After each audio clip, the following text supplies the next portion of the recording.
Hey guys, welcome back. Now, in this class, I'm going to start with the AMAT path.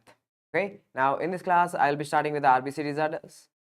In the later classes, we'll be discussing about the platelet disorders as well as the WBC disorders. Okay. Now, in this class, let's begin with the RBC disorders. The main RBC disorders that everyone knows is anemia. So, how many types of anemia are there, sir? There are three types of anemia: microcytic, macrocytic, and normocytic anemias.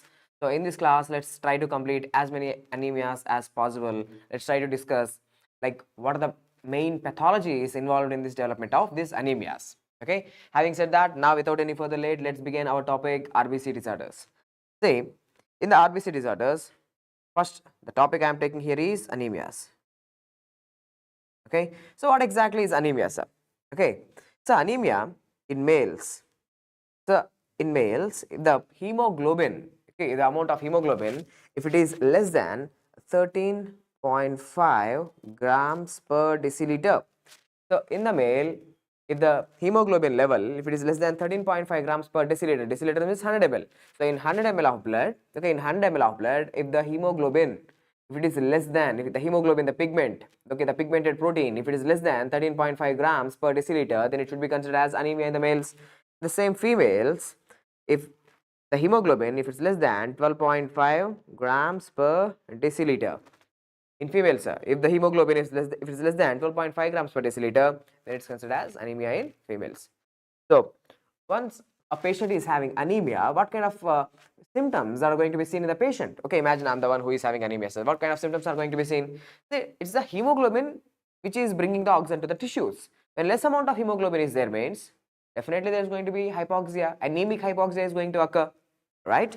So, the patient is going to have hypoxic symptoms. Okay, the patient is going to have hypoxic symptoms.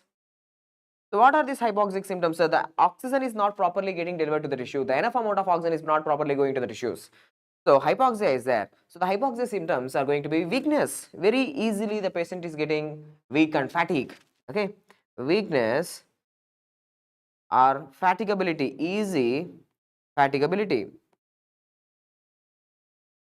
Okay, easy fatigue. The patient is going to have easy fatigue, and the patient is going to have a dyspnea kind of symptoms. Okay, dyspnea kind of symptoms are going to be seen. The patient is going to have headaches, lightheadedness can be seen. Okay, lightheadedness. See, the point which I want you to know is, so these symptoms are going to be the same. The symptoms are going to be the same for all kinds of anemia. It doesn't matter whether the anemia is a microcytic anemia, macrocytic anemia, normocytic anemia, megaloblastic anemia. It doesn't matter.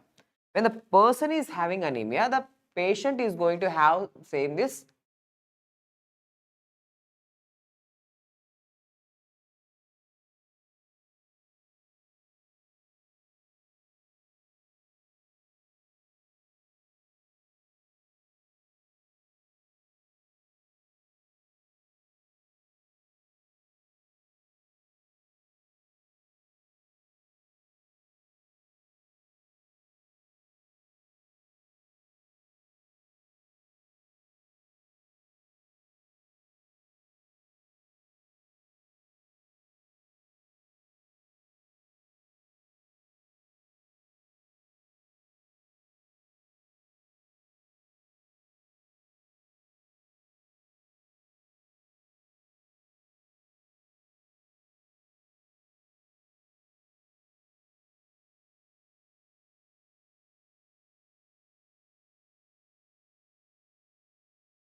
Okay, that's okay.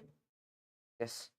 So sorry for the technical glitch, guys. Sorry for the technical glitch. What exactly I'm discussing about here is about this anemias. Okay. So the anemia in the males is less than 13.5 grams of hemoglobin per deciliter. Anemia in the females is less than 12.5 grams per deciliter. Okay. So anemia in males and females. If a patient is having anemia, the patient is going to have hypoxic symptoms. That's what I have discussed. Okay. So what are the hypoxic symptoms I have given here? The patient is easily getting tired. Okay. Female is going to say, sir, I'm getting tired very easily. Okay. These are the things. Now, how many types of anemia are there? See, based on the RBC size, the size of the RBCs, okay, the size of the RBCs. See, the size of the RBCs is normally measured in femtoliters. The size of the RBCs is measured in femtoliters. The volume of the RBCs is measured in femtoliters. So, the usual size of the RBCs is 80 to 100 femtoliters. Okay, usual size. That's the usual size of the normal RBCs. If the RBC size, if the RBC volume, I should say, if the RBC volume, if it is less than 80 femtoliters, okay, if it's less than 80 femtoliters, which means the RBCs are becoming smaller. Now these are the smaller RBCs, sir. Now when the RBCs are smaller, then those kind of anemias are called as microcytic anemias. Microcytic anemias. Okay, they are called as microcytic anemias. So RBC size, if it is less than 80 femtoliters, microcytic, chota RBC, small RBCs. Okay. Now, if the RBC size, if it is greater than 100 femtoliters, okay, big size RBCs, now they are humongous RBCs. So the anemias in which the size of the RBCs is increasing, so such kind of anemias are going to be called as macrocytic anemias. Okay, macrocytic anemias. And there are anemias where the size is normal, sir, 80 to 100 femtoliters. Okay, there are anemias where the size of the RBCs is in a quite normal range. So such kind of anemias are called as normocytic anemias. Okay, normocytic anemias. So anemias are of how many types? There are 3 types of anemias. What are they? Microcytic anemias, macrocytic anemias, and normocytic anemias. Okay, macro, and normocytic anemias. So based on what? Based on the volume, based on the volume of the RBCs. Big RBCs, small RBCs are normal sized RBCs. Now without any further late, now let's begin our first topic, that's the microcytic anemias. The microcytic anemias, kya hai? What exactly are these microcytic anemias? In the name itself it's there, microcytic means small RBC, small RBCs. That is less than 80 femtoliters, less than 80 femtoliters, okay, 80, not 8, 80 femtoliters. Okay. Now my question is, why small RBCs? Why small RBC? Okay, why small? Okay, why small size RBCs? For example, let's put it this way, sir. Okay, let's put it this way. Now imagine there are 10 people. Okay, in your family there are 10 people. You need a bigger home. If there are only 2 people, you need a small home. That's the basic logic, right? In the same way, when do you need a normal size RBC? When normal amount of hemoglobin is there, normal volume of RBC. If the amount of hemoglobin is going down, okay, the amount of hemoglobin is going down, the hemoglobin is getting down, sir. So less amount of hemoglobin, less amount of hemoglobin production. Why less amount of hemoglobin production? I will tell you. Okay, sir. Now less amount of hemoglobin is there, sir. So because of less amount of hemoglobin, RBC size also small. So that's why microcytic. Now as there is less amount of hemoglobin, what do you think? RBCs are going to be good red in color, or are they going to become pale color? So RBC, so hemoglobin production is decreasing. So the RBCs are going to look pale color. So hypochromic RBCs are seen. Hypochromic. Chromic means color. Hypochromic RBCs. That's the pale RBCs. Pale.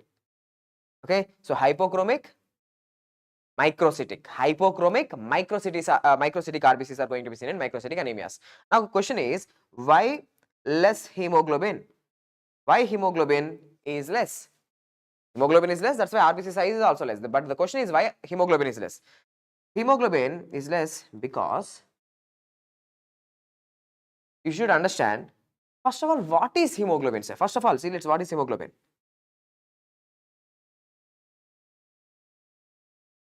So, hemoglobin, it's a protein, it's a pigmented protein made up of heme plus globin. Heme plus globin. Okay, heme and globin, sir. So, what is this globin? So, globin is a protein. Okay, globin is made up of alpha globin chains, beta globin chains. Globin is a protein, sir. Okay, it's a protein. Simple. So, okay, which is made up of, globin is made up of alpha globin chains and beta globin chains, alpha globin, beta globin chains. So then what is this heme? The heme is made up of 2 things. Heme is made up of iron and protoporphyrin. iron and protoporphyrin. Okay, now see, you need to understand why microcytic anemias. Why microcytic anemias? Maybe one reason is iron deficiency. Sir, when iron is deficient, okay, when iron is deficient, heme synthesis is not going to be there. Without heme, hemoglobin production goes down. Simple. Second thing, sir, protoporphyrin production. Okay, the protoporphyrin ring. There is a protoporphyrin ring, sir. Okay, so there is a big pathway for the production of this protoporphyrin. If this protoporphyrin is not getting produced, again heme is not going to be there. Without heme, no hemoglobin. Okay, so you can have iron deficiency anemia, possible. You can have defect in the production of the protoporphyrin. So without protoporphyrin, where iron will go? Iron is not going to bind with anything. Iron is simply staying within the cells. That will cause sideroblastic anemias. Okay, so protoporphyrin deficiency will cause sideroblastic anemia.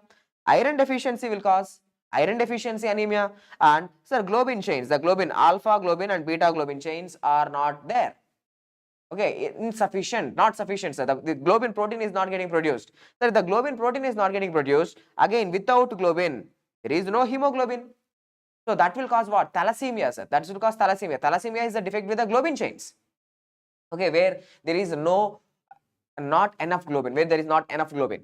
Okay, so these are the different causes of decreased hemoglobin production. Without hemoglobin or with a little amount of hemoglobin, small RBCs. That's the microcytic RBCs. Okay, as simple as that. So without any further late, now let's begin our topic, microcytic anemias or the causes of microcytic anemias. There are 4 important causes of microcytic anemias. Okay, 4 conditions. In 4 conditions you will see microcytic anemias. What are the 4 conditions in which you will see microcytic RBCs, small RBCs? One is iron deficiency anemia. Iron deficiency anemia. Okay, where iron is not there. Second one is sideroblastic anemia. Sideroblastic anemia. What's the defect, sir? Sideroblastic anemia, it's a protoporphyrin is not there, not available. Next, third one is thalassemia. Thalassemia, sir. So in thalassemia, where is the problem? It's a globin, a deficiency of the globin chains. And one more condition is there, which is called, as I will explain you, anemia of chronic disease. Anemia of chronic disease, sir. So anemia of chronic disease is something seen in the patients who are hospitalized. Okay, the patients who are having a chronic infections or chronic inflammatory conditions. In those people, you will see the anemia of chronic disease. I will explain you. Don't worry. So without any further late, now let's begin our topic with iron deficiency anemia. Okay. So first microcytic anemia that I am talking here is iron deficiency anemia. So iron is not there. Okay, iron deficiency anemia, sir. Now, iron deficiency is the most common nutritional disorder. Okay, the most common nutritional disorder, sir. Now, the point which I want you to know is why a patient can get iron deficient. Okay, why a patient can get iron deficient. So before I'm telling you before telling you why a patient get iron deficient, let me tell you some important points about the basic iron absorption. Okay, basic iron absorption. See, there are 2 forms of iron, sir. 2 forms. Okay, there are 2 forms of iron. One is ferric iron and ferrous iron. Ferric iron and ferrous iron. The ferric iron you will get it especially from the plant sources, and ferrous iron you will get it from animal sources. Okay, so animal sources will give you a ferrous form of iron, that is Fe2 plus, and from the plant sources you will get Fe3 plus form of iron. See, this ferrous iron, okay, this ferrous iron, this is readily absorbed. Okay, readily absorbed. You can easily absorb it. You can easily absorb it. But Fe3 plus form of iron is not absorbed. It's not absorbed. It's not absorbed. Okay. So who is going to be having problem? Vegetarians or non-vegetarians? So it looks like the vegetarians are going to have the problem because they are getting Fe3 plus form of iron, and this Fe3 plus form of iron is not going to be absorbed. But in reality, there is not going to be any problem. There is no problem, sir, because you should understand. See, this Fe3 plus form of iron will be converted into Fe2 plus form of iron. The Fe3 plus ferric form of iron is converted into ferrous form of iron with the help of what? With the help of acid in the stomach. So the acid in the stomach converts ferric iron to the ferrous iron. Okay, even so, vegetarians, if they take Fe3 plus form of iron, that will be converted into Fe2 plus form of iron. So now this Fe2 plus form of iron, now this is in the duodenum. Okay, now imagine this is the duodenum, sir.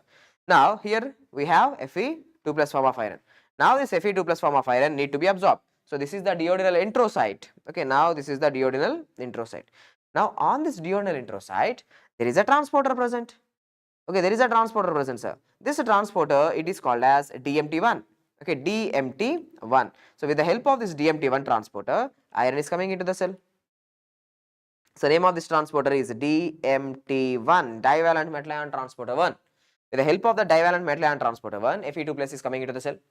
Now from the cell, now the iron have to come where? The iron have to come into the blood. Okay, it have to come into the blood. We don't want the iron in the cells. We don't want the iron in the introcytes. The iron have to come into the blood. From the blood, iron have to go to the bone marrow for the production of hemoglobin. The iron have to go to the liver where it's a storage site. So this iron, see, now it is coming out of the cell. It's coming out again with the help of one more transporter protein. So this transporter protein that I am highlighting here, this is called as ferroportin. So with the help of this ferroportin, iron Fe2 plus, it is coming out. So it's coming out, sir. But in the way, okay, the Fe2 plus form of iron will be again converted back to Fe3 plus form of iron. Okay, with the help of something called as a hepastin, there is something called as a hepastin which will convert Fe2 plus form of iron to Fe3 plus form of iron. On the surface, there is something going to be hepastin which converts Fe2 plus to Fe3 plus back again. So now this Fe3 plus form of iron is coming to enter into the blood. Okay, Fe3 plus form of iron is going to enter into the blood. Now this iron is just like a naughty boy. Okay, he's just like a naughty boy. What naughty boys will do? Naughty boys will go after all the girls. Okay, so this Fe3 plus, this is also a free radical. It's a free radical. As it's a free radical, it will react with the water. It will, and like there is something called as a Fenton reaction. It generates the free radicals, and these free radicals will react with the cell membranes, causes the damage. So we are not supposed to leave this iron in the free form. So this iron need to be bound. Okay, you need to capture this iron, sir. Actually, okay, the iron need to be captured. So who is capturing it? It's a plasma protein. What is the name of this plasma protein? This plasma protein to which the iron is bound, it is called as transferrin. Transferrin. Now this transferrin, it transfers, in the name itself it's there. See, the transferrin transfers the iron to the bone marrow. Okay, it's giving the iron to bone marrow, sir. Okay, this is bone. Okay, iron is coming here to the bone marrow. In the bone marrow macrophages, the iron is going to be stored. The iron is going to be stored in the bone marrow macrophages, sir. And where else the iron will go? The iron will also come to the liver. The iron will also come to the liver, sir. Okay. So where the iron is getting stored? So where the iron is getting stored? So iron is getting stored in the bone marrow, and the iron is also getting stored in the liver. So in the bone marrow as well as the liver, the iron is getting stored. Done. In which form? In Fe3 plus form. So this iron which is stored in the body, these iron stores are called as ferritin. Okay, these iron stores are called as ferritin, sir. Okay. So these are the points which I want you to know regarding normal absorption of the iron. Okay. Yeah. Next, say, let me again tell you simple important points. Iron is getting absorbed in the duodenum with the help of DMT1. The iron is coming into the blood with the help of the transporter called as ferroportin. Now in the blood, iron is bound with transferrin. Transferrin transfers the iron to bone marrow macrophages as well as liver. What is the storage form of iron? Fe3 plus. The storage iron is called as ferritin, sir. The storage iron is called as a ferritin. Now, let me tell you why someone get iron deficiency. Okay, iron deficiency. Let's write here, iron deficiency. Why someone get iron deficiency? What might be the reason?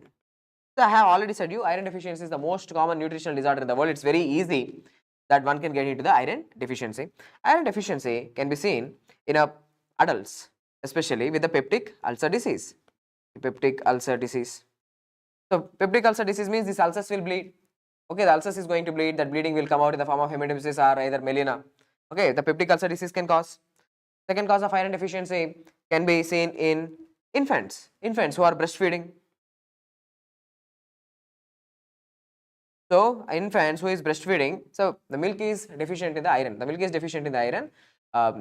So the infants who are totally and exclusively breastfeeding, they might end up in iron deficiency. Peptic ulcer disease is one reason, or the patient who is having a colon cancer, okay, colon cancer or polyps in the colon which can lead to bleeding.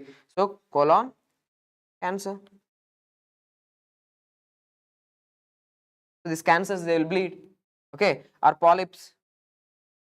These polyps, especially the rectal polyps, okay, juvenile rectal polyp, they will bleed. This rectal polyposis, they can bleed and they can lead to iron deficiency. See, bleeding means what? The person is bleeding. The person is bleeding means the person is losing the iron. Why? Because bleeding means that he is losing the RBCs. He is losing the RBCs, he is simply losing the iron, sir. Why? Because in the RBCs, hemoglobin is there. In the hemoglobin, iron is there. Okay, so iron is going out of the body. So any hemorrhagic condition can lead to iron deficiency. Okay, and certain parasites, okay, certain parasitic infections like ankylostoma, duodenal,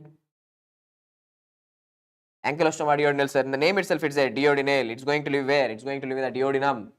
The duodenum is the site where iron absorption occurs. Sir, this is the duodenum, sir. So in the duodenum, the iron absorption occurs. For example, here, if the parasite is living, means that parasite interferes with the iron absorption. Parasite is going to cause the inflammation. So it interferes with the iron absorption. So parasitic infections like ankylostoma duodenal can lead to iron deficiency. So breastfeeding in infants, the breastfeeding in infants are in adults, peptic ulcer disease, and females, especially females, are at a more risk of getting this iron deficiency. So females will get the anemia, right? Most of the time females are going to have the anemia. Do you know why? Sir, during menses, if they lose more blood, okay, that is menorrhagia. Okay, menorrhagia, sir. So the patient is having menorrhagia, that is excessive blood loss, that can also lead to iron deficiency. Okay, so peptic ulcer disease, menorrhagia, breastfeeding, colon cancer, ankylostoma duodenal infections, all these are going to cause the iron deficiency in the person. And not only that, sir, if you use certain drugs like proton pump inhibitors, okay, let me add here proton pump inhibitors. So what are these proton pump inhibitors? Proton pump inhibitors like omeprazole, okay, pantoprazole, esomeprazole, these drugs, okay, zolzo, okay. So proton pump inhibitors, what they will do? They decrease the acid production, okay, they decrease the acid production. So acid is the one important thing which helps in conversion of Fe3 plus to Fe2 plus, Fe3 plus to Fe2 plus. So if you give proton pump inhibitors, acid is going down. When acid is going down, the conversion of Fe3 plus to Fe2 plus decreases. The conversion decreases. Now Fe3 plus is not getting converted into Fe2 plus. So iron absorption decreases. Iron absorption decreases. So proton pump inhibitors can cause iron deficiency, true. Okay. So these are the points which I want you to know, sir. Okay. And anything else missing? Next, what else can decrease the acids? A gastrectomy. Gastrectomy. So what exactly is gastrectomy? So gastrectomy means we have removed certain part, okay, certain part of the stomach. We have removed the stomach, sir, gastrectomy. Okay, partial gastrectomy or complete gastrectomy, doesn't matter. The patient, we have removed the stomach. If we remove the stomach, what happens? If we remove the stomach, the amount of acid that's getting produced is going to decrease. If the amount of acid that's going to get produced is going to decrease, the conversion of Fe3 plus into Fe2 plus automatically decreases. Okay, so automatically iron deficiency. So these are the causes of iron deficiency, sir. Okay. Next, if the person is having iron deficiency, already I have explained you, sir, iron is not there. Without iron, can you produce heme? Sir, what is heme, sir? Heme is made up of iron and protoporphyrin. Now iron is not there. Without iron, you cannot produce the heme. Heme is not there. Without heme, can you produce hemoglobin? No, sir, hemoglobin production goes down. So whenever you are having less hemoglobin, small size RBCs are enough. The RBC size will automatically decrease. So that will cause microcytic anemias. Okay, that will cause microcytic hypochromic anemias. Microcytic hypochromic. Why in the name hypochromic? You know it. Because the pale color RBCs. Now, how can we know that the patient is having iron deficiency anemia? So female is going to come to the clinic and she is going to say, sir, I'm having the same symptoms, weakness, okay, nausea, like lightheadedness, vertigo, easy fatigability, all these things she is going to say. If you look at the labs, okay, labs are, okay. So when you look at the labs, what are the changes that are going to be seen? So what about the ferritin levels? Iron deficiency. So iron deficiency, you know, So the stores of the iron, the iron bank, the ferritin, okay, the store of the iron, ferritin levels automatically goes down. Okay, ferritin levels automatically goes down. One thing. Second thing, what I want you to know is, what about the total iron binding capacity? Total iron binding capacity, TIBC. So this TIBC, it's nothing but it's representing total iron binding capacity. Who will bind with the iron, sir? Who will bind with the iron? It's the transferrin. Transferrin binds with the iron. So TIBC, we are talking about, here I am talking about the ferritin levels. I am talking about the ferritin level, sir. So in my body, iron stores are going down. Okay, the iron stores are going down. So what my body will try to do? My body will try to get more iron. Somehow my body will try to get more iron, sir. So my body is increasing the number of carriers. Okay, my liver is increasing the number of carriers. Sorry, sir. This TIBC here, it represents transferrin. Okay, transferrin, sir. That's my mistake. Okay, so I'm talking about the transferrin. Who is going to bind with the iron? It's the transferrin. Okay, so transferrin are the carriers. So whenever the stores of iron, whenever the iron stores are going down, okay, whenever the iron stores are going down, body will try to get more iron by somehow. So body is increasing the levels of transferrin molecules. More transferrins are there, so that at least more transferrins will bring more iron. If there is some amount of iron there in the JT, you can get it. Okay, so remember, always these two things go opposite. Whenever ferritin levels decreases, TIBC levels increases. Okay, next, what else you should know, sir? So these patients, ferritin levels decreases, TIBC increases. What about the serum iron? Iron in the serum. Okay, iron in the blood, not in the stores. Serum iron.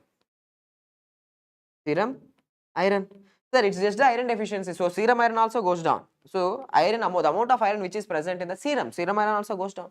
So ferritin goes down, TIBC increases, serum iron decreases, sir. Okay, these are the points which I want you to know. Apart from this, in the labs, what you can say is, sir, RDW. Okay, RDW, red cell distribution width. Okay, red cell distribution width is going to increase, sir. So what is this RDW and why it is increasing? So first, let me ask you, sir, iron stores are going to decrease gradually or going to decrease suddenly at a time? Iron stores will come gradually down. Okay, iron stores are going to decrease gradually with time. One RBC can live up to 120 days, sir. Okay, one RBC can live up to 120 days. That is almost 4 months. 4 months. So initially, when iron is going down, RBC size is decreased. Within next month, RBC size is little more decreased. In the third month, RBC size is little more decreased. So if you look at the blood, okay, if you look at the blood smear, there are different sized RBCs. Different sized RBCs are going to be seen. So red cell distribution width, the sizes of the RBCs are going to be greatly vary. So that's why red cell distribution width increases. Different sized RBCs. Different sizes. Okay, different sizes of RBCs are going to be seen. So this is one thing.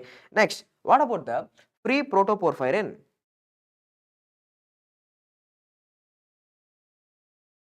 What about the free protoporphyrin, sir? Now some students will get it out. Sir, what is this free protoporphyrin? It will also be elevated. It will also be elevated. First of all, what is it and why it is getting elevated? See, I have explained you, sir, who is going to bind with the protoporphyrin? See, sir, heme is nothing but, okay, heme, it is nothing but iron and protoporphyrin. Okay, heme is nothing but the protoporphyrin ring in which the central iron is there. Okay, so heme is a combo of iron and protoporphyrin.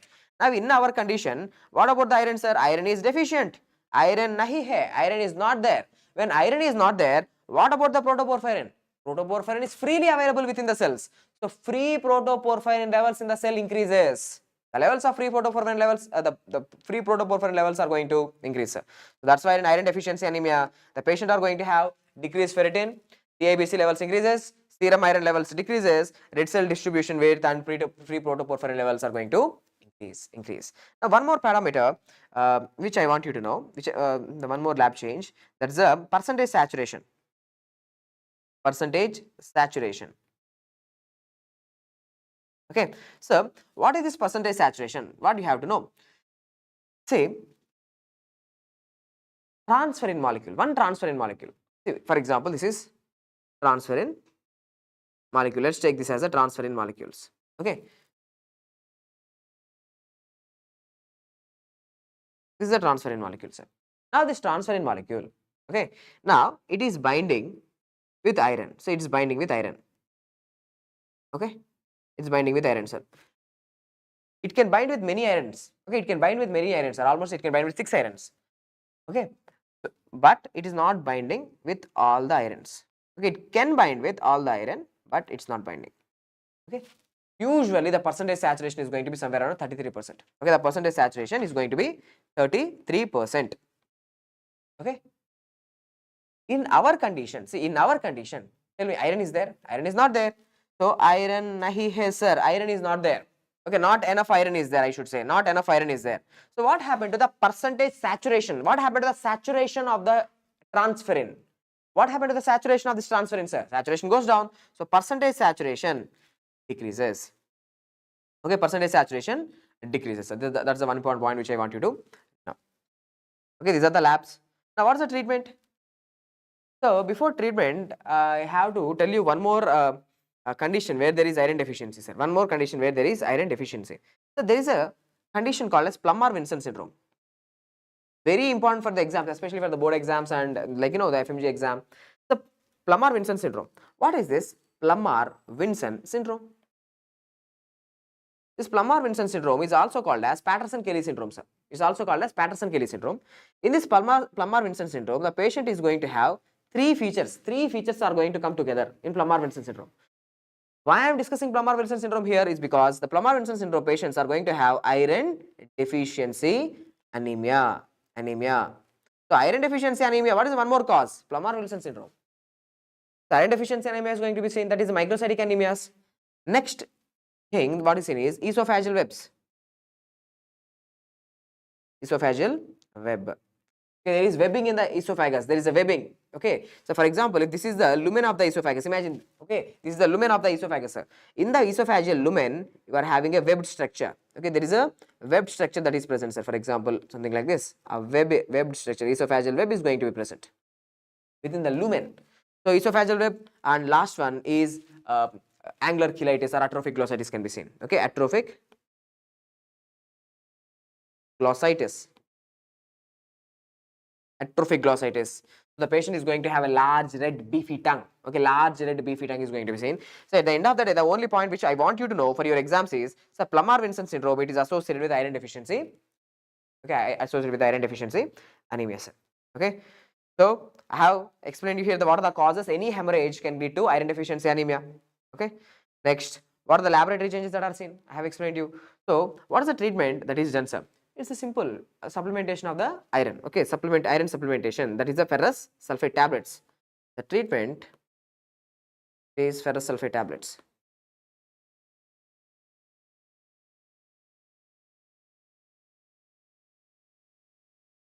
Okay, ferrous sulfate tablets are given. Yeah. The first type of microcytic anemia is completed. What is the first type? Iron deficiency anemia. So after iron deficiency anemia, now let's discuss about the second type of anemia, sir. The second type of anemia that now I am going to discuss is anemia of chronic disease. First, let's discuss about the anemia of chronic disease. Later, I will discuss about the other two, sideroblastic anemia and thalassemia. Okay? So now let's discuss about anemia of chronic disease.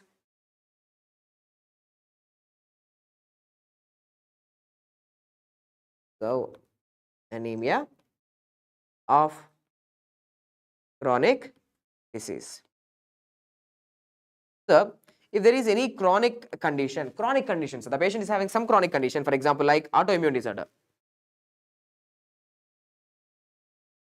Okay, autoimmune disorder or any chronic infection.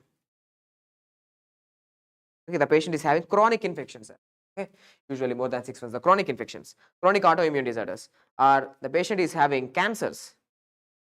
Patient is having cancers. Now, in all these are the examples of chronic diseases. Okay, now in all these chronic conditions, okay, and one more thing, usually the question is going to come something like the patient is usually hospitalized. Okay, in the hospitalized patients, like the chronic patients. Okay, so hospitalized patients.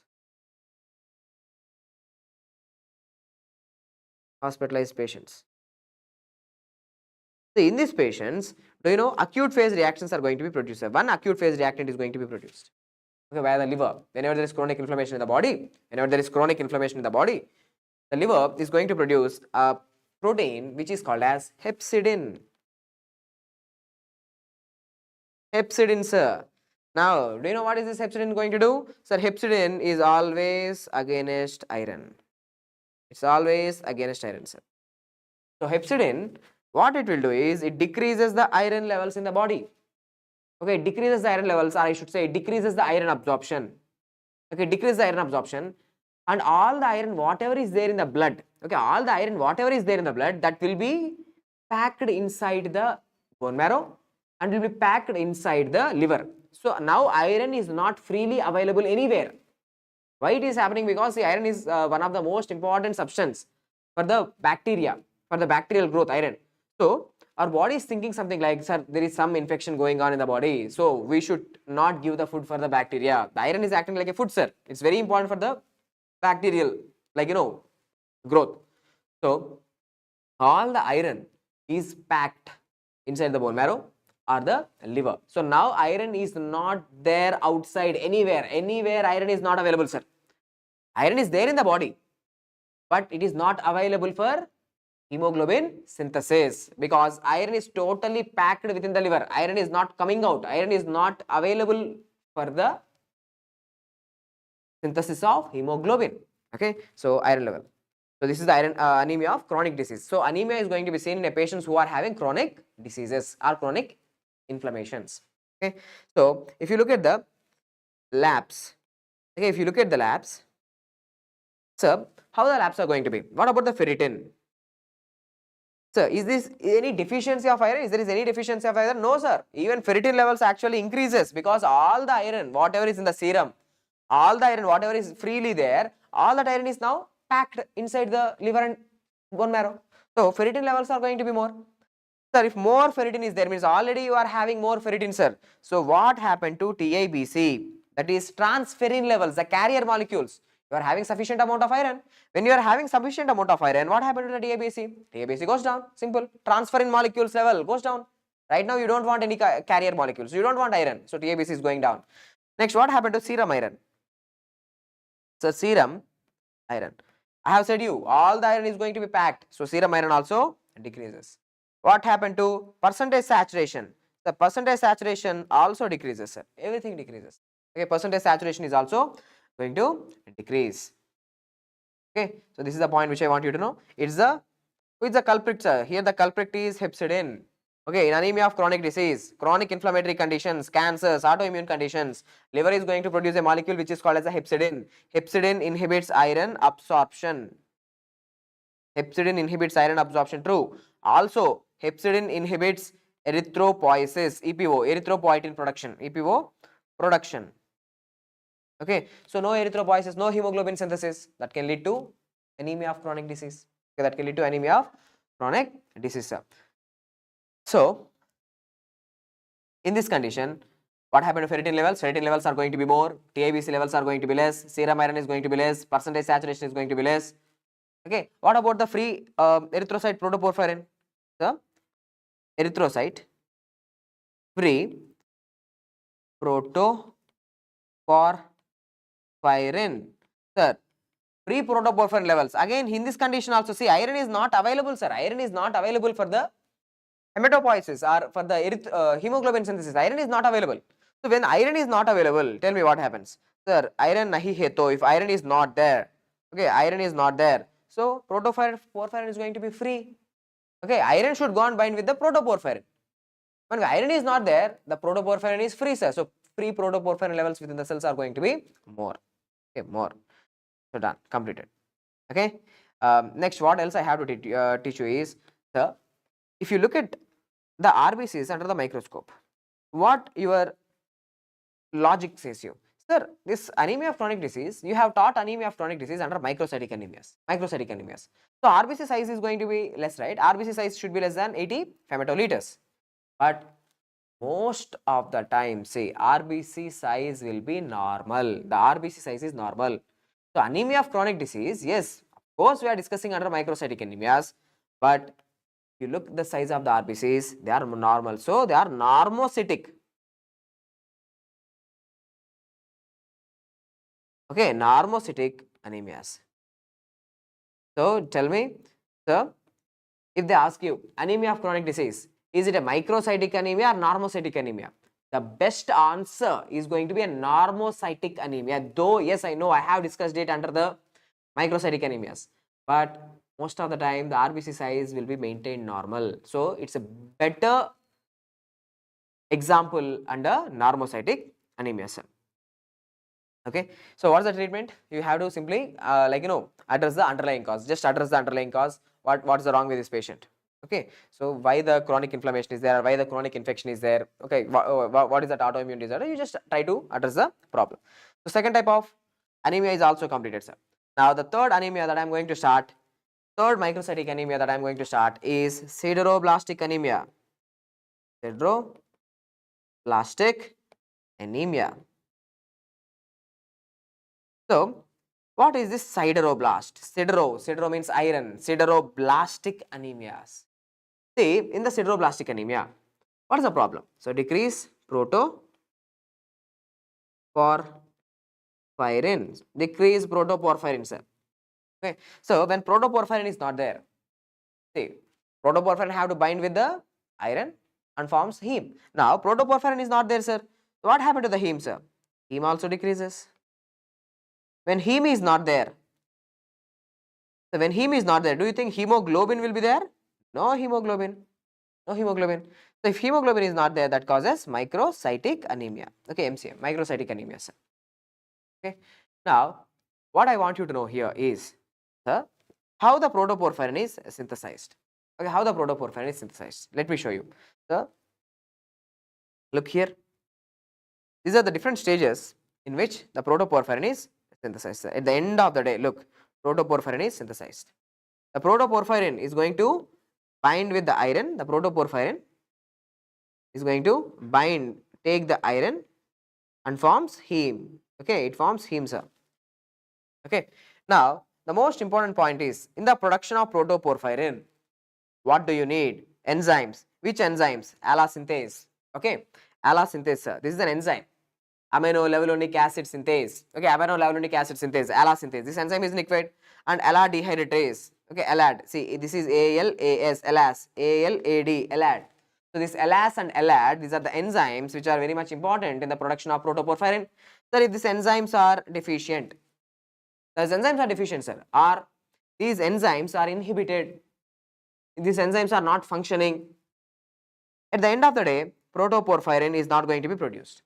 If protoporphyrin is not produced, no heme. Iron is going to be free within the cells. Iron is freely present within the RBCs. Iron is freely present within the cells. Iron causes damage to the cell. Simple. So iron is accumulating within the cell. Iron is accumulating within the cell. So this iron loaded cell is called as sideroblast. Sideroblastic anemia.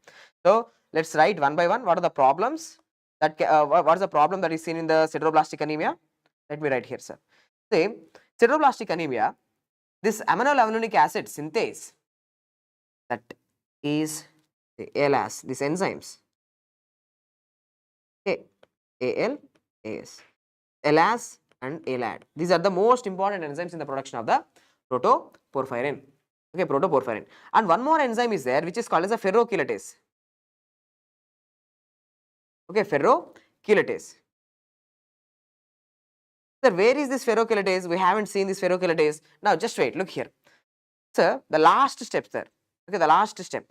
The ferrochelatase is the one which helps in binding iron and protoporphyrin. Iron and protoporphyrin, they will fuse and forms heme, sir. It will form heme. So if this ferrochelatase, again, if it is also defective, that will also cause sideroblastic anemia. Free iron is going to be there, that will cause sideroblastic anemia. So let's write one by one. See why these enzymes are important. Let me tell you.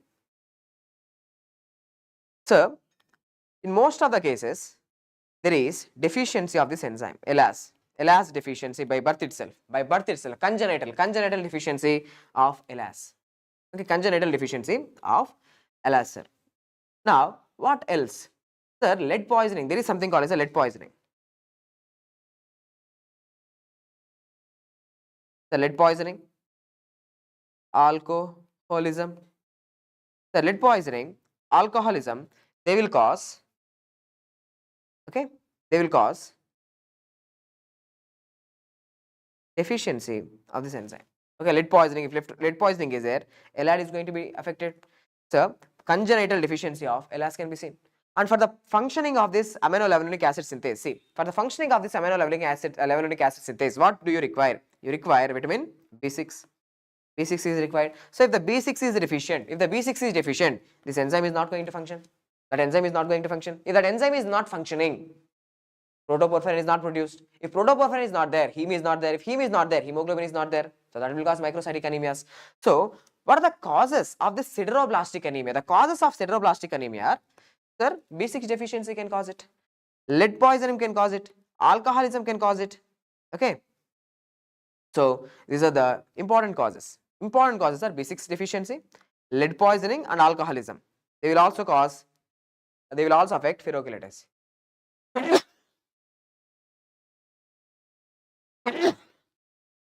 Sorry, excuse me, sir. So now in this condition, sideroblastic anemia, tell me what happens. Protoporphyrin is not there. Why protoporphyrin is not there? These enzymes are either deficient, they are stopped functioning. Okay. Now if this protoporphyrin is not there, what happened to the iron? Iron is freely available. More iron is getting accumulated within the RBC. So those iron loaded RBCs are called as ringed sideroblasts. This is the RBC, sir. This is actually RBC. Okay. Now in the RBC, see, there is a iron accumulation. There is iron accumulation, sir. Okay. So this is an actually immature cell. Okay, immature cell. The patient is having severe anemia. The patient is having anemia. So that the immature cells are coming into the circulation. The immature cells are coming into the circulation, sir. Normally within the RBC, you are not supposed to see any nucleus. You are not supposed to see any nucleus. So now these are the nucleated RBCs. These are the nucleated RBCs, sir. The nucleated RBCs are coming into the peripheral, stream, because the patient is having severe anemia. So in order to counteract that anemia, the immature RBCs are coming into the blood. That too, these immature RBCs, see, they are loaded with the iron. Lots and lots of iron is there, freely available in the cytoplasm. Why the iron is freely available? Why? Because protoporphyrin is not there. No one is accepting the iron. Okay, no one is accepting the iron, sir. So iron is freely available. So I have said you, iron is a free radical. What iron will do? Iron will cause damage to the cells. Iron will cause damage to the cells. RBC lysis. First of all, they are immature RBCs, and again upon which the RBCs are going to be destroyed. So when the RBCs are destroyed, what happened to all this iron? Iron will leak into the blood. Iron is now freely leaking into the blood. So this iron is causing the damage to the RBCs. So this damage to the RBCs will cause the leak of iron into the blood. So iron levels in the blood increases. So let's write one by one. So what are seen in the labs? In sideroblastic anemia, what is seen in the labs? The labs may. So what about the ferritin levels? The ferritin levels are going to be more. What is ferritin, sir? Iron. Iron is more available, sir. Why? Because protoporphyrin is not there. Okay, protoporphyrin is not there. So much iron is freely there. No one is using the iron, freely available, sir. Iron. So ferritin levels increases. So when you have more amount of iron, do you need any further iron absorption? No. So what happened to the transferrin? The transferrin, the carrier molecules goes down. You already have iron, so transferrin goes down. Okay. Next, what about the TIBC? Or let me first say, what about the serum iron? What about the serum iron, sir? The RBCs are dying. So the dying RBCs, the immature RBCs are dying, sir. So from this immature RBCs, iron is going to leak into the blood. Iron is going to leak into the blood.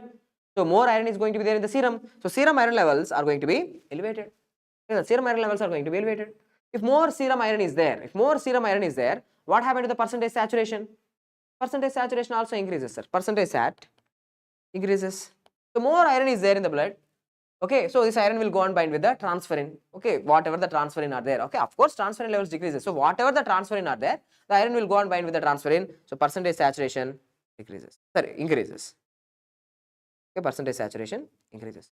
So this is how the laboratory values are going to be changed in a patient who is having iron deficiency. Sideroblastic anemia. So sideroblastic anemia, what is the important causes? B6 deficiency. B6. Why B6 deficiency? Because B6 is the cofactor, sir. B6 is the cofactor for the production of this enzyme. Sir, if you want to have this ALA synthase activity, if you want the ALA synthase to function normally, you require B6. So B6 is the cofactor for that enzyme. If this B6 is not there, this enzyme won't function. If that enzyme is not functioning, protoporphyrin is not there. Without protoporphyrin, no heme. Without heme, no hemoglobin, microcytic anemias. Microcytic anemias. Okay, B6 deficiency can cause sideroblastic anemia. Okay, alcoholism, lead poisoning. Okay, alcoholism, lead poisoning, they inhibit the LAD. Okay, this one, sir, LAD. Alcoholism, lead poisoning inhibits LAD. Okay, this alcoholism and lead poisoning will also inhibit the ferrochelatase. At the end of the day, protoporphyrin is not there. Without protoporphyrin, free iron. Free iron means sideroblastic anemia. In one of the exams, this question was asked. See, especially in the Indian exam, this question was asked, sir. See, what is the stain that is used here? What is the stain that is used? The stain that is used here is Prussian blue stain. Okay, because the stain that is used for the iron is pearl stain or Prussian blue stain. Pearl stain. Okay, pearl stain or Prussian blue stain is used for staining the iron. So these are the sideroblast. Okay, so done. What else I should teach you? The sideroblastic anemia can be seen. Let me put it this way. So sideroblastic anemia can be seen in a patient who is having B6 deficiency. Just now I have explained the B6 deficiency can cause sideroblastic anemia because when B6 is not there, aminolevulinic acid synthase is not functioning. If this aminolevulinic acid synthase, if it is not functioning, you know it. So then why the patient is getting B6 deficiency? Why the patient is getting B6 deficiency is because the patient is using anti-tubercular medication. What is that anti-tubercular medication? Isoniazid. Okay, isoniazid. He is using isoniazid, sir. So this isoniazid causes B6 deficiency. So a person who is using isoniazid can become B6 deficient. The B6 deficient, the pyridoxine, the B6 pyridoxine, the pyridoxine deficiency can lead to non-functioning of this enzyme. Aminolevulinic acid synthase enzyme is not going to function without that B6, without that cofactor. So that can lead to sideroblastic anemia. No protoporphyrin, sideroblastic anemia. Okay, so the third type of anemia is also completed. Okay, sideroblastic anemia is also completed, sir. Okay, next, the fourth type of microcytic anemia that I'm going to discuss here. The fourth type, sir. The fourth type is thalassemia. It's a thalassemia, sir.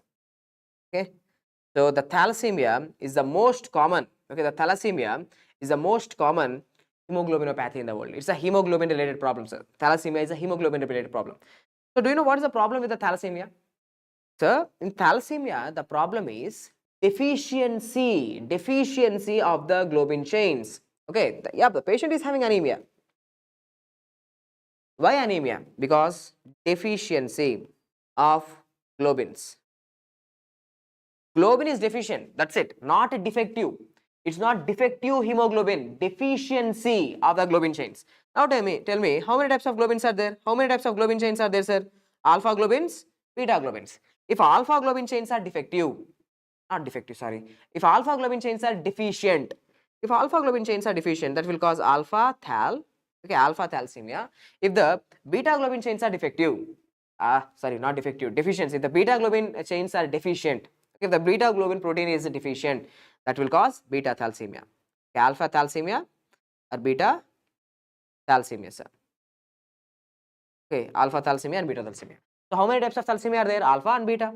If alpha chains are deficient, alpha thalassemia. If the beta chains are deficient, beta thalassemia. Okay, actually normally you have two alpha chains, two beta chains. Two alpha chains and two beta chains will be there. Deficiency of alpha chains causes alpha thalassemia, deficiency of beta chains causes beta thalassemia. Okay. So why thalassemia? What is the problem with the thalassemia, sir? It's a hemoglobinopathy. The hemoglobin related problem, sir. The most common hemoglobinopathy. What is the hemoglobin related problem? Globin chains are deficient. So first let's discuss about the alpha thalassemia. Okay, sir, alpha thalassemia. See, in alpha thalassemia, the points which I want you to know is, sir, actually there are 4 alpha genes, sir. Okay, the alpha globins, right? Okay, alpha globin chains are deficient, right? First alpha thalassemia, alpha globin chains are deficient.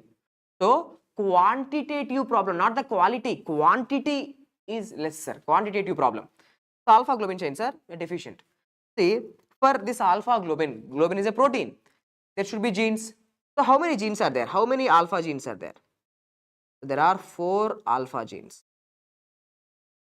There are 4 alpha genes. Alpha genes are 4, sir. Alpha genes are 4 alpha genes are there. Okay. So these alpha genes are present on chromosome number 16. Okay, they are present on the chromosome number 16. 4 alpha genes are there. Before going further, I want you to know one more important point.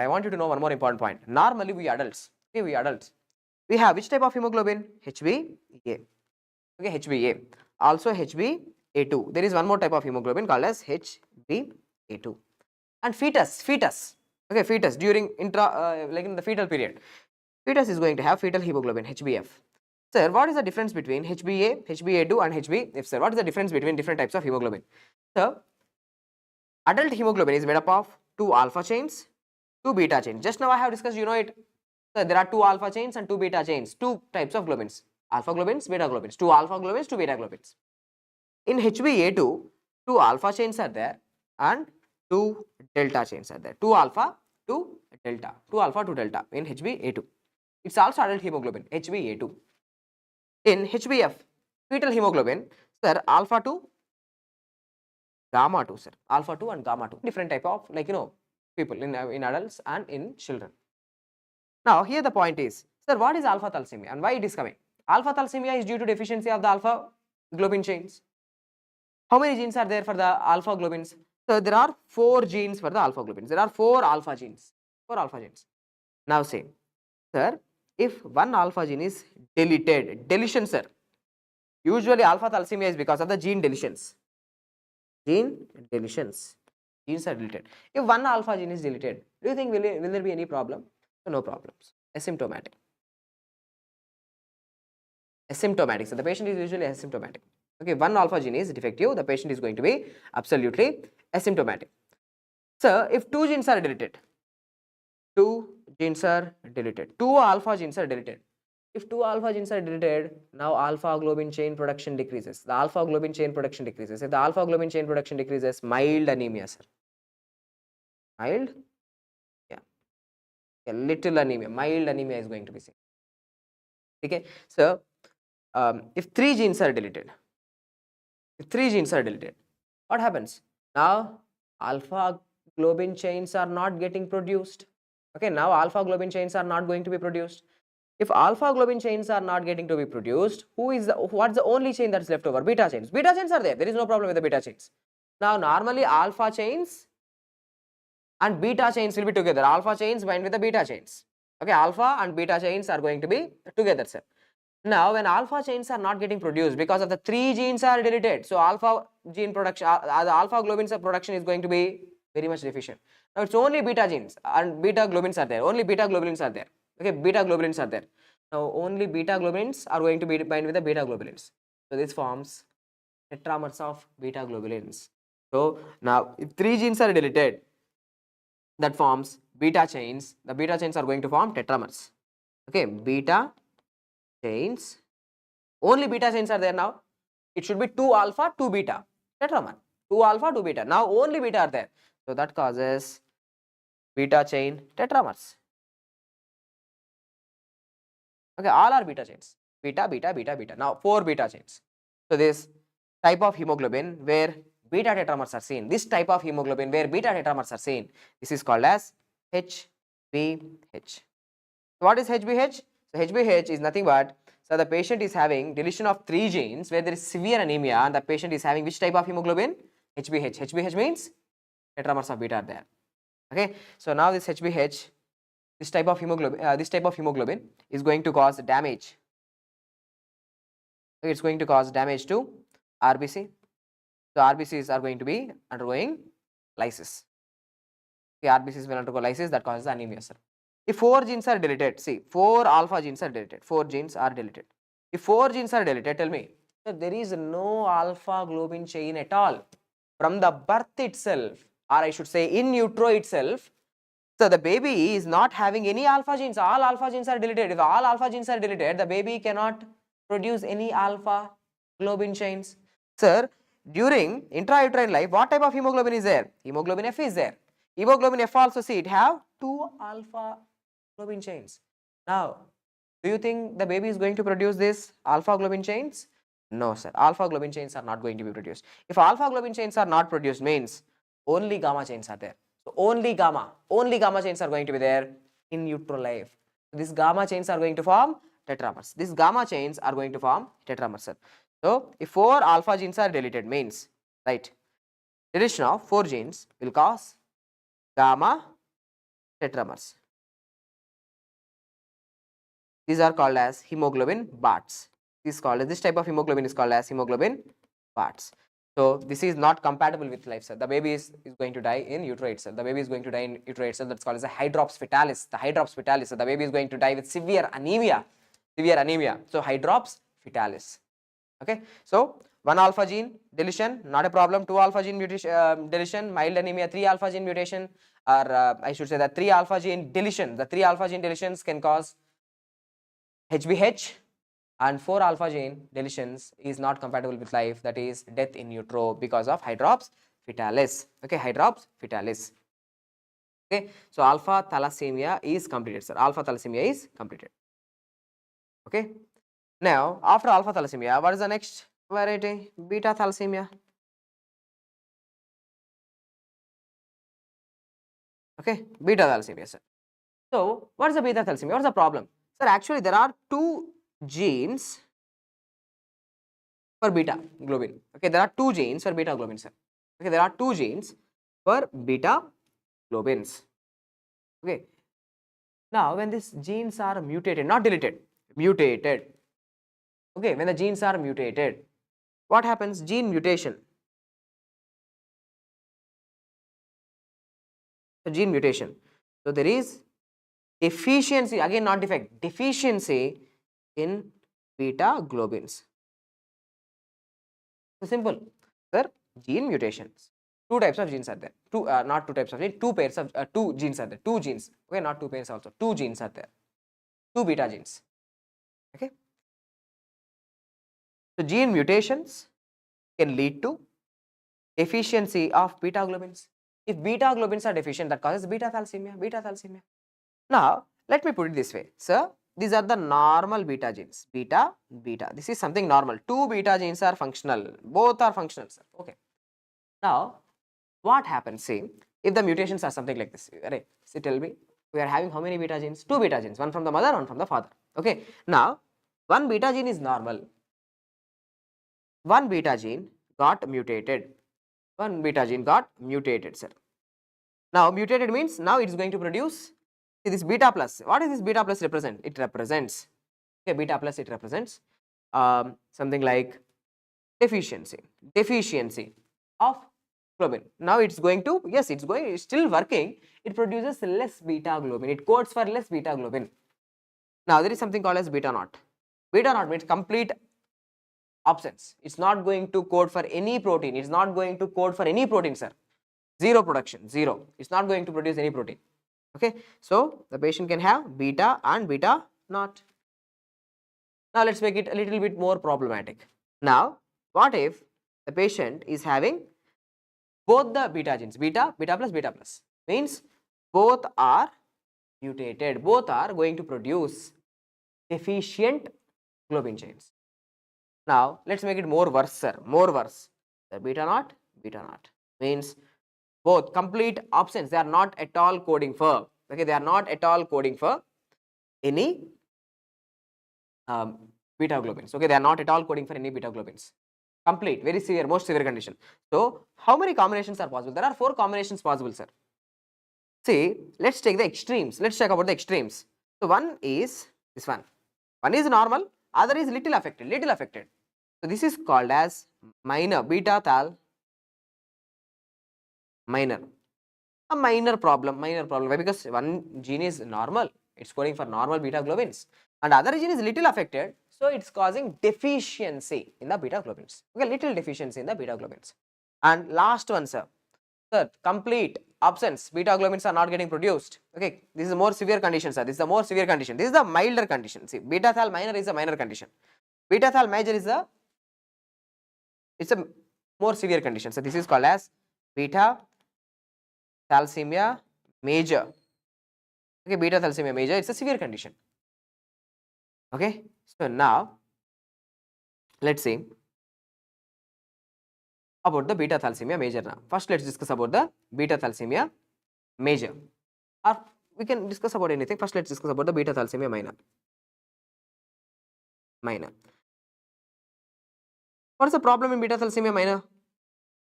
The problem in beta thalassemia minor is one is normal. One beta globin gene is absolutely normal. The other beta globin gene is little affected. Little affected. So now what are the symptoms, sir? The symptoms are going to be mild anemia. Okay, mild anemia. Okay, not a serious problem. Mild. The patients are going to have mild anemia, sir. Okay, beta thalassemia minor. See, now these patients, okay, beta thalassemia minor. So these patients are going to have, how to identify that the patient is having a beta thalassemia minor, sir? So this patient is having beta thalassemia minor. How can we say? There's going to be some small changes in other types of hemoglobin. Okay, so what is that? Say in beta thalassemia minor, the patient is going to have decrease HbA, normal hemoglobin HbA. The HbA levels are going to reduce. Then there is no doubt the HbA levels are going to decrease, sir. Slightly decrease, not much, slightly decrease. But the other types of hemoglobins are going to compensately, like they are going to rise as a compensatory action. Okay, one type of hemoglobin is deficient, no. So other types of hemoglobin are going to rise. What happens in this condition is HbA2 levels are going to rise. Okay, are going to rise. They are almost getting double. The normal levels of HbA2 is 2.5%. Normal HbA2 level will be 2.5%. Now it becomes 5%. Okay, HbA2 levels will increase. Not only that, the HbF levels are also going to increase. HbF levels are also going to increase. So how to identify that the patient is having beta thalassemia minor? The patient is having mild anemia, sir. But when you do hemoglobin electrophoresis, okay, hemoglobin electrophoresis, you can see different types of hemoglobins. So the patient is going to have decreased HbA, but with increased HbA2 as well as HbF. This is the point which I want you to know. So usually these patients are not requiring any blood transfusions. They don't require any blood transfusions, sir. Usually they're carrying on with their life. Okay, normal life.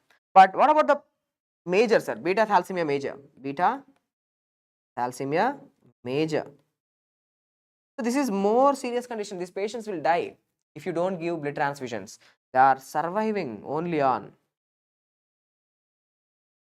blood transfusions. Okay, they're only surviving on the blood transfusion. So without blood transfusion, they will die. So every week or for every 10 days, they have to go and they have to take the blood transfusion continuously. Okay. The point which I want you to know here is in beta thalassemia major. So it's a more severe disease. Okay. See, if the beta genes are not there, the beta genes are not there, sir, now. Or I should say the beta genes are mutated. Both the beta genes are mutated. So that is beta naught. Beta genes are mutated. When the beta genes are mutated, the beta globin chains are not going to be produced defective, or I should say deficiency. Okay, deficiency of the beta globin chains. When the beta globin chains are deficient, now beta globin is not there, sir. Who is only there? Alpha globin is there. So what happens? The alpha globin chains are going to fuse. Okay, everywhere is the alpha globin, the 4 alpha globin chains. So alpha globins form tetramers. Alpha chains form tetramers. Alpha chains will form the tetramers. Okay, so this is the one point which I want you to know. So these alpha chains are going to form tetramers, and these alpha tetramers are going to precipitate and they will cause the damage to the RBCs. They will cause the damage to the RBCs. The RBCs are going to undergo extravascular hemolysis. Okay, the RBCs are going to undergo extravascular, sometimes even intravascular hemolysis can occur. Okay, so these alpha chains, they will precipitate and they will form. Okay, these alpha chains, they will precipitate and they will cause the, let me put it this way, the alpha chains will precipitate and cause damage. They cause damage where? Of the cell membrane of the RBC. cause damage to the cell membrane of RBC. The RBC cell membrane is going to be damaged because of this unpaired alpha chains. Okay, so that causes damage to the RBC cell membrane. Okay, RBC cell membranes. So whenever the RBCs with the damaged cell membranes are seen in the spleen is going to immediately destroy those RBCs. This is a damaged RBC, so let's destroy it. So extravascular hemolysis will occur. The next important point with the beta thalassemia, which I want you to know is, sir, the babies is not going to have any problem. Babies in the first 6 months, no symptoms. No symptoms. Why?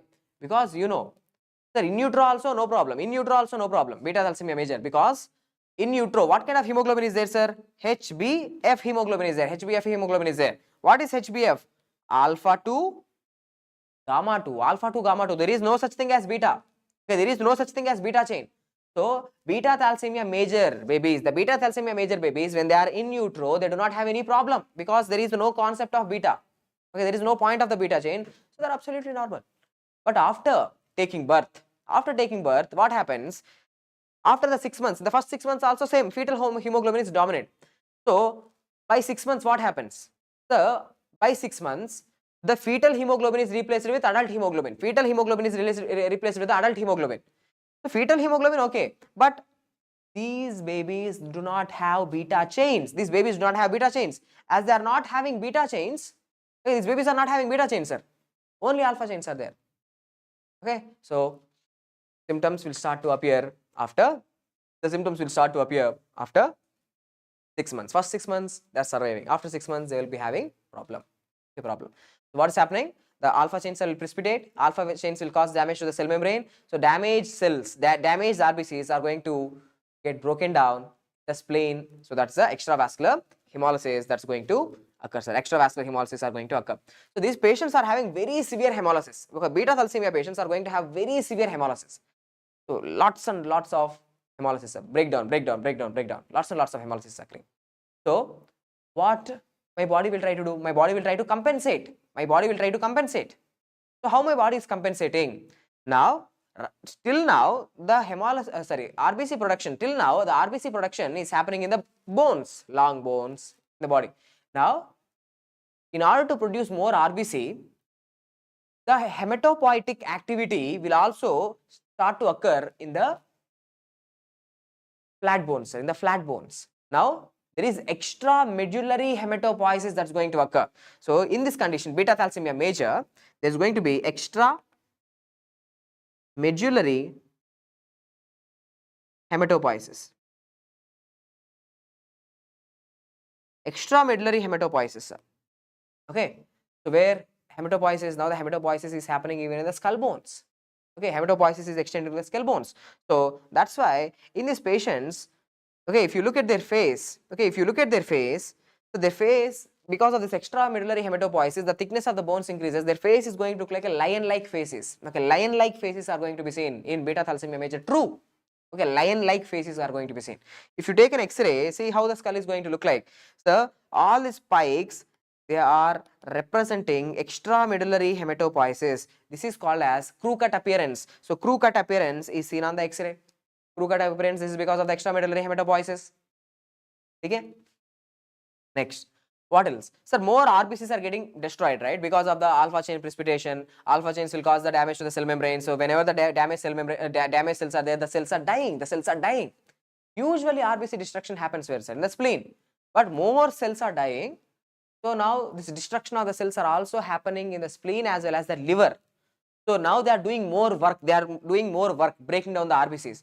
So the patients are going to have hepatosplenomegaly. So the patients who are having beta thalassemia major, they are having, yes, extramedullary hematopoiesis.